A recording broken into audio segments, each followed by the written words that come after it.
forward contracts. We're going to cover this learning module in two videos. In the first video, we're going to talk about the pricing and valuation of forward commitments. And in the second video, we'll talk about pricing and valuation specifically for interest rate forward contracts. So let's get started. As discussed, this reading is going to cover how to not only price but also value forward contracts. And this is not only the value at initiation or when the contract expires, it is also during the life of the contract. And this is the most interesting part of this valuation actually, that how the value of the contract changes during the life of the contract. And then we will move on in the second video when we will talk about interest rate forward contracts. So how the forward rates are determined for from an underlying term structure, and naturally a term structure is for the interest rate, and we will get to that in the second video. Now, let's first discuss the pricing and valuation of forward commitments. So let's say there is a forward contract where there is a person called Leo, and Leo owns a share of General Electric, and the spot price of General Electric today is $100. So we are looking at a share price of $100 today. Rachel enters into a forward contract with Leo to buy a share of GE after 1 year. So after 1 year, Rachel will buy this share from Leo for 110. Sorry about that. Let me just fix this. This is 110. Now, Rachel is buying. So naturally, if the price of this share goes up, who is going to benefit? Rachel is going to benefit, right? And that is exactly what we see happening over here, that the price of the share actually goes up to 113. Now what happens is that Rachel has got a contract to buy something for 110, and it is available in the market now, or it can be sold in the market for 113, which means Rachel should get a profit of $3, right?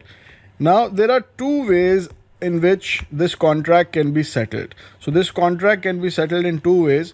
Number one, Rachel pays the 110 to Leo and gets the share and then sells it in the market for 113 and gets her profit of $3. The other option is that since the share is trading at 113, Leo can directly just pay Rachel the $3 difference. And there is no need for Rachel to pay 110, get the share from Leo and then sell it in the market and then get the $3 profit. Leo can just directly hand over the $3 to Rachel and we can call the transaction even, right? However, one important point is we need to understand that Leo might run away, right? Since now Leo has to pay money to Rachel, there is a risk of default in forward contracts. Initially, there was no risk because at that point when the contract was started, it was neither in loss nor profit. But as the stock price started moving and it started moving up, then Rachel is the one that was in profit, and Leo could have failed to deliver the share as agreed. However, if the stock price had fallen, then Rachel would be the one in loss because she would have had to buy something for 110, which might not be worth in the market for that much. So she might not want to buy it for 110, which means that Leo might have had to face the risk that Rachel would not buy the share as agreed, right? Now, is there an alternate way to Rachel to buy this asset? Yes, to wait until time T and buy the asset at spot price T. The drawback is that one cannot be sure if the price will be more or less. So what Rachel could have done, that instead of getting into the contract, she could have just waited for the 1 year period and bought the share after 1 year. But she wouldn't have got this guaranteed price of 110. It would have been more, it could have been less, but getting into a derivative contract helped her lock this price of 110. So what happens is that we have at time 0 the contract which is starting, and at time t the contract is ending, where one party is going to receive the asset and the other party is going to receive the money, or they can just settle the contract. Right now there is some key notations that you need to pick up over here, starting with time 0, which means this is time 0, right? And this is when time is equal to capital T, when the end of the contract is there, which is expiration. Number 1. Number 2, the forward price, which is donated by F0T, which is basically the $110 at which the contract is going to expire, which Rachel is going to purchase and Leo is going to sell at. Now, because this price is being agreed at the start of the contract, that this is the price that you will have to pay, therefore the subscript is showing 0. Even though this price is going to be paid at the end of the contract and the asset is going to be settled at the end of the contract, but because it is agreed during the beginning of the contract, it is agreed upon during the beginning of the contract, therefore the subscript is time 0 because it is agreed upon at the start of the contract. Now, when the contract is starting, whatever the spot price is, which happened to be $100 in this case, right? That is S0, which is the spot price when the contract starts. Now, during the life of this contract, the share could go up, the share could go down, and during the life of that contract, the spot price is S small t. S small t is donating the spot price during the life of the contract, and at the expiration the spot price is S capital T. So this is the spot price at the date of expiration of the contract. This is at expiration. This is during the life of the contract, and this is at the beginning. So I hope that is all clear. And the next most important thing is the value. Now we're going to discuss this on a separate slide, that how do we calculate the value of the contract during the life of this contract, which means, okay, so now these two parties have gotten into a agreement and Rachel is the one that is the long party on the contract. So naturally, if the contract value goes up, Rachel will benefit, but if the contract value goes down, then Leo is going to benefit, and I will demonstrate that on the next slide in detail. But before I do that, I want to tell you that at time 0, there is no value of the contract. Neither party is expected to have any profit or loss. And naturally, if they knew that if there was any profit and loss, they wouldn't get into that deal, right? I mean, who would get into a loss-making deal when they know that it's a loss-making deal? So at time 0, nobody knows. So it's no profit, no loss to either party at time 0. And there is no money that changes hand at time 0. It's just that later on, whether the stock price will go up or will go down, and by the time the expiration is there, whether the stock price has gone up or down, we will know that which party is going to be in profit and which party is going to be at loss. But at the beginning of the contract, no money changes hands and no party pays anything. Now, this is something that we covered in the last learning module, that how the future price is calculated. So you take the spot price and you multiply it with 1 plus R to the power T, and you get the future price, right? Nothing new over here. We've discussed this in the previous learning module. Just a quick example for you. So if $100 is the spot price and the risk-free rate is 10%, so you will multiply it with 1.1 because 10% is 0.1. And if this is for a year, then it will be to the power 1, which is 12 over 12. And you will get 110. So this is how the future price is calculated, and this is something we discussed already in the previous learning module. And why the future price is more than the spot price is because you have to compensate the provider of the derivative with the risk-free rate. That if somebody is investing in this asset and making it available 1 year later, then naturally they should at least earn the risk-free rate because there is an opportunity cost of their capital. This we have already discussed in the previous learning module. Now, the new thing over here is the valuation, that how the valuation is going to be. So naturally at initiation, the value is 0. No party is in a profit or loss. At initiation, the value is 0. But what happens when the share price starts going up or down. At that point, either one party can get into a loss and the other can get into a profit. So here, Leo, the short party, which is obligated to sell the asset to Rachel, is going to receive $110 and he has to give the share, right? And what can happen is, if, for example, the share price goes up to 113, then naturally Leo will be sad and Rachel will be happy. And this is something we just discussed. And the formula is given like this. So if, for example, at expiration, the spot price at expiration is equal to 113. So I'll put 113 over here. And the future price, which was agreed upon at initiation to be paid at expiration, was 110. So I'll put 110 over here. So the value of the contract at expiration is $3. This is at expiration. Please be very careful. This is not during the life of the contract. This is at expiration. Now, during the life of the contract, the formula is different, and I will get to it on the next slide. But let me just let you digest this first, that at expiration, whatever is the spot price minus whatever was the future price that was agreed, the difference between the two is the value of the contract. And naturally, if the spot price is greater then the future price, then the long party, or Rachel in our example, would benefit, right? And in this case, that is what is happening, that it is greater than $3. If it was negative, let's say if it had gone down to 99, then Leo would have been in profit and Rachel would have been in a loss. And because it's a zero-sum game, the value for the short party will be exactly the opposite of what is the value of the long party. So you'll have the same formula, it's just that you're going to change the sign. So it is ST minus F0T, but the only difference is you are going to put a minus sign at the beginning. So the value of the short party is exactly the opposite of the value for the long party. Now let's say at expiration the stock price is 115, which means 115 minus 110 is 5. But this is the value to the long party, and the value to the short party will be minus 5. Now, the more interesting part, which is the value of the forward contract during the life of the contract. Now, let's say we started over here at T is equal to 0, and this is T is equal to capital T, right?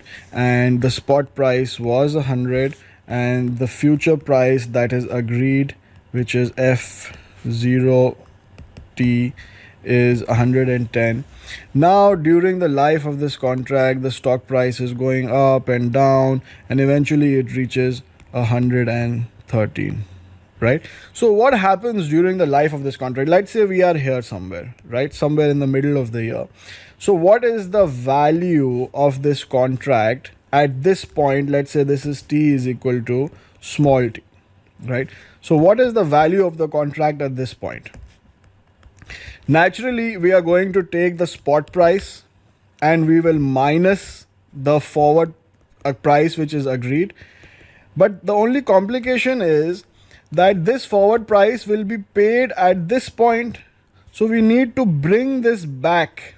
We need to discount it.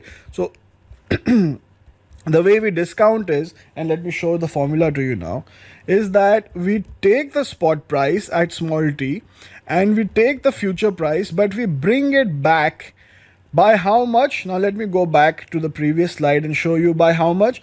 How much will depend on big T, and this is small t. So the difference between big T and small t. And that is what you see over here, that they have taken the spot price at small t, which is at the moment where we are, and the future price that has to be paid, which is this is the full form of writing that, right? And then you have to discount it back to today, which means 1 plus R, whatever is the risk-free rate, and the time is the difference between the big T and the small t. And let me go back and show you again, which is basically this time duration. So we need to bring this price, because it will be paid at big T, we need to bring it back to small t where we are standing right now. And this is what is happening in this formula, that you've got your spot price, and again we're taking the spot price at small t, not at big T. because we're not at expiration, we are somewhere in the middle. So that is what is denoted by the small t, that the spot price at the moment where you are in time minus the future value is just to be paid at big T, but you bring it back to today, and how much of a time that is the difference between the big T and the small t. So let's look at an example. This is the difference between the spot price at time T, the present value of the forward price remaining in the contract. In our example, 6 months, right? So that means big T minus small t will be, big T is 1, small t is 0.5. So we will have to discount this $110 which we have to pay at the end of the year. $110 which has to be paid at the end of the year will be discounted by 1 plus r, since the risk-free rate is 10%, so it will be 1.1 to the power of 1 minus big T minus small t, right? And this is exactly what is happening. And the spot price at small t, which is right now, seems to be 116. So this is exactly how we determine the value of the contract during the life of the contract. So as the market conditions change, only the value of the contract changes. The price which is to be paid at the future expiration does not change. That is fixed.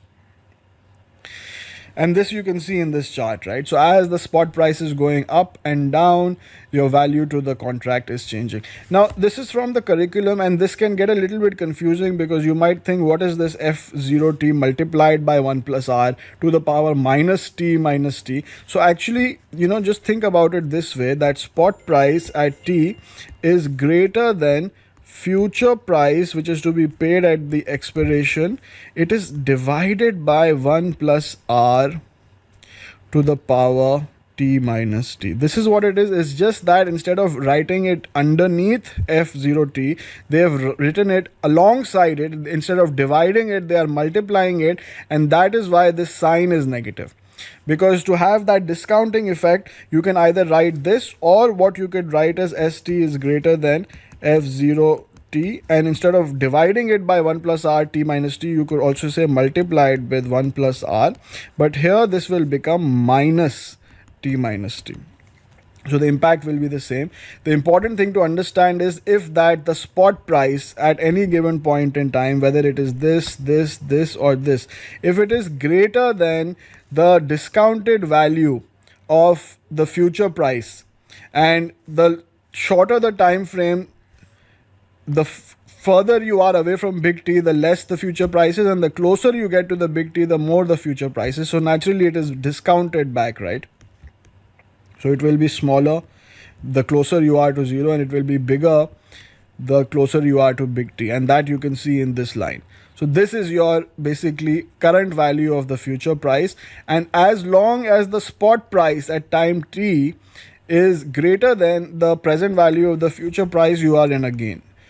That means the long party which owns the contract is in a gain because the value of the contract is positive, and naturally the opposite will be true for the short party, that the value of the contract will be in a loss for the short party if the long party is in a gain, and vice versa if the spot price is 0. So at this point, for example, we will have a loss for the long party and a gain for the short party, and if it is equal, then naturally there is no gain or loss for either party. Now, a little bit more interesting input is that what if there is some income or cost of holding the asset, right? So during the life of the contract, if there is some dividend coming in from the stock, or if there is a cost of holding the asset, then how do we make adjustments for that? Now, this formula we've already covered in the previous learning module. That how we do the pricing for a derivative is that we take the spot price, we minus the present value of the income, we add the present value of the cost, and we load up the time value of money, and that is how we calculate the future price of the asset. Nothing new over here. So if the asset is available for $100 and the present value of the benefit from its dividends, let's say, is 10, and there is a cost of 20, then you adjust that and you multiply it with 1 plus r to the power t, and you get the future price. Nothing new over here. We have discussed this in the previous learning module. Now, what is new here is the valuation of this. So it's the same concept that we discussed before, that you take the ST and you minus the future value, which is the fixed future price, divided by 1 plus R, big T minus small t, which is the present value of the future price. The only difference is if there is any present value of any income, that needs to be subtracted, and if there is any present value of any cost, that needs to be added before you subtract the future value from this. So this is the only adjustment that needs to be made, and the rest is the same. Now let's look at an example. So let's say a company is agreeing to deliver 1000 Unilever shares to a financial intermediary in a 6 months contract, and the price of each share is 50.63. This is the future forward price, and there is a present value of income because there is a dividend coming in every 3 months. So during this 6 months, 2 dividends are going to come in, and the risk-free rate is 5%. So calculate the contract break-even price at which ST the value will be 0, right? So we basically need to know at which spot price the value becomes 0. So let's look at the solution here. First of all, we have to find the present value of the income. So we take the dividend and we calculate the present value. Next is the value of the contract we are going to equate to or make it equal to 0, so that we can solve for the spot price at which the contract becomes 0. Now we're going to solve for this spot price, which we will minus the present value of the income, which we calculated over here, which is 0.2976, and we will minus the present value of the future price. So the future price is here, and we'll just discount it back to today. So let's say we are at the end of 4 months, because the question asks us that what is the value at the end of, what is the spot price which will make the value of the contract 0 at the end of 4 months. And naturally, if you are having a 6-month contract and you are here after 4 months, so you would have received one dividend, but you would not have received the other dividend. So that is why you can see over here that we are only calculating the present value of one dividend, and that dividend has 2 months remaining. So because you are here at the 4th month, and at the 6th month you will receive the second dividend. So these 2 months which you see over here, 12 divided by 2, is because the dividend will come at the end of the 6th month, and you're bringing that back to today. So you're discounting it by 2 months, right? This is how you get the present value of the income.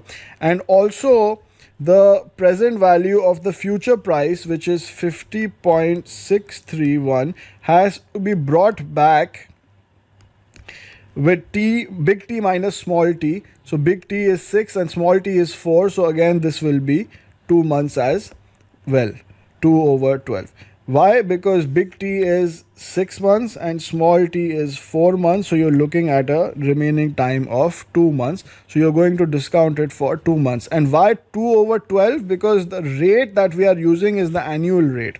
And that is what you can see over here, that it is divided by 1.05, which is the annual rate, to the power of minus 2 divided by 12. And here it is being multiplied, that is why this is in minus. So we can also write it like this, like I have written over here, and it is in plus, but it is being divided. Or you can multiply it and have the power of the 2 divided by 12 in minus. Both situation will give you the same answer. And then we solve for the price at which the value will be 0 of the contract, which means the break-even spot price is 50.5178 at this point in time, which is the 4th month, that you take the expiration price and you bring it back, you take the dividend and you bring it back, and you add those two, and this is the value. And if the spot price will be 50.5178 at the end of 4 months with 2 months remaining till expiration, then your contract value will be 0 at this point in time. Now, when we talk about foreign exchange forwards, there is a little bit difference in the sense that, and you might remember that from the previous learning module, that even the pricing of these foreign exchange forwards was being done in a way where we were not taking the risk-free rate, but rather the differential between the risk-free rate of the foreign currency minus the risk-free rate of the domestic currency multiplied by time t. So this is something we covered in the previous learning module, and as far as the valuation is concerned, also we will take the differential. So first we will take the spot price at t minus the future value, but this is at the end of the contract, so we need to bring it back to today. And how? Of course, we will take big T minus small t, but that will be multiplied by the differential of the interest rates between the foreign and the domestic, and all of this is going to be the power for E.